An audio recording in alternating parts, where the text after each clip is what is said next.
Olá, estudantes do sexto ano! Nesse vídeo, nós vamos falar sobre cadeia alimentar. Então acompanhem comigo. Bom, nós já entendemos um pouquinho sobre cadeia alimentar, que é aquela relação, aquela interação entre os seres vivos, numa base de alimentação. Mas será que você entende, compreende bem o conceito? Então vamos entender. Cadeia alimentar é a sequência de interações entre diferentes organismos que servem de alimento uns aos outros. Então essa palavra cadeia vem de interações, uma sequência de interações entre esses seres.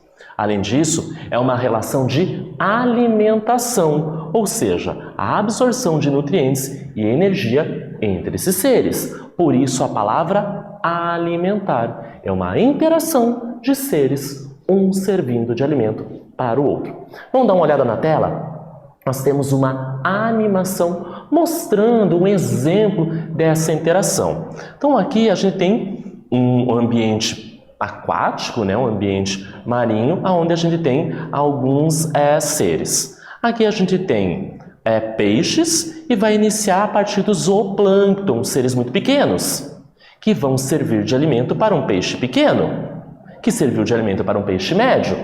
E lá no fundo está vindo o tubarão para comer esse peixinho. Ou seja, é interação de diferentes seres.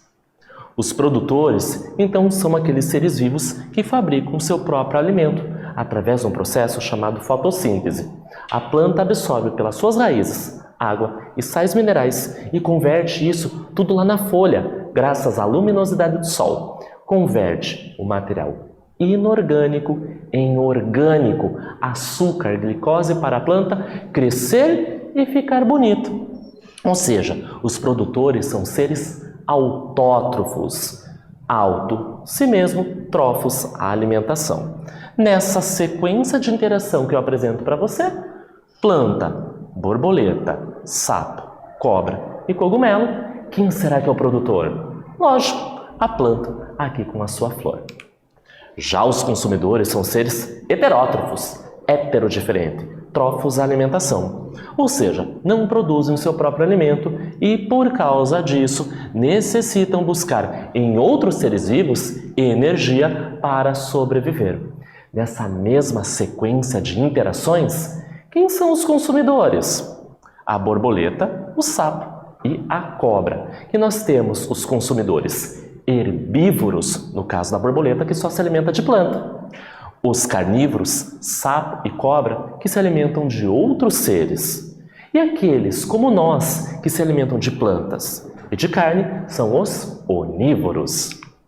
Já os decompositores alimentam-se da matéria orgânica em decomposição. Aqueles seres que, infelizmente, animais e vegetais morreram e estão em decomposição. E vai obter os nutrientes e energia. Transforma a matéria orgânica em inorgânica. Os fungos, no caso dessa sequência, vai fazer isso. O fungo vai crescer e se desenvolver sobre um organismo que morreu e vai fazer a sua decomposição. Vai transformar aquilo que é orgânico e inorgânico para ele e também retorna para a natureza. Então a cadeia alimentar, eu tenho a representação tanto da matéria quanto da energia, tendo sempre início com os produtores e o término dessa cadeia com os decompositores. As setas partem de um ser vivo que serve de alimento em direção para aquele que se alimenta. Vamos dar uma olhada na imagem? Repare nos círculos. Eu tenho seres vivos. Não tem uma setinha saindo de um ser para o outro? Então significa que um ser serve de alimento para o outro. E teia alimentar é o conjunto de cadeias alimentares de um determinado ecossistema. Na esquerda eu tenho uma cadeia alimentar. O fitoplâncton serve de alimento para o crio. O crio serve de alimento para o pinguim. E o pinguim serve de alimento para a foca. Veja essa sequência. Perceba o movimento da setinha. Sai do alimento para quem come. É uma representação muito pequena. São pequenas interações entre seres. Já na direita eu tenho uma teia alimentar. São várias cadeias juntas. Olha quantas setinhas se entrelaçam e cada indivíduo pode ter mais de um papel. Nesse vídeo, nós falamos sobre a cadeia alimentar. Espero que vocês tenham gostado e até breve!